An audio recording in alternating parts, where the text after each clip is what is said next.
ഞാൻ ധൈര്യപൂർവ്വം വാ ധൈര്യമായിട്ട് വാ ഈ ആനക്കുട്ടിയുടെ മുന്നിൽ പോയി നിൽക്കും. കണ്ടോ, പ്രേക്ഷകർ മേടിച്ചു അല്ലേ? ഇത് യഥാർത്ഥത്തിൽ ആനക്കുട്ടിയല്ല, ഇത് നമ്മളുടെ അനിലിന്റെ വന്നടേ, ഇതൊന്നും വേണ്ട. ഇത് ഒറിജിനൽ കത്തിയുമല്ല, ഇത് ഒറിജിനൽ തോട്ടിയുമല്ല, എല്ലാം ഡ്യൂപ്ലിക്കേറ്റ് സാധനങ്ങളാണ്. പക്ഷെ കലാകാരൻ ഡ്യൂപ്ലിക്കേറ്റ് അല്ല, നല്ല ഒന്നാന്തരം കലാകാരനാണ്. വരൂ അനിൽ, സന്തോഷം വിളിച്ചാട്ടെ.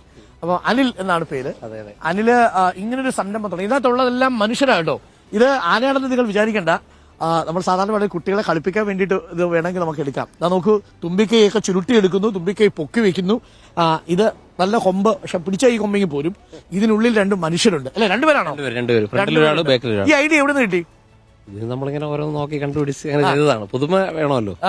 അപ്പൊ അങ്ങനെ ഒരു പുതുമയ്ക്ക് വേണ്ടിയിട്ടാണ് എന്തായാലും അനിൽ ഇങ്ങനെ ഒരു ഐഡിയ കണ്ടുപിടിച്ചത്. ഐഡിയ എന്നാ കൊണ്ടുവന്നേ? ഇത് കോവിഡ് കാലത്ത്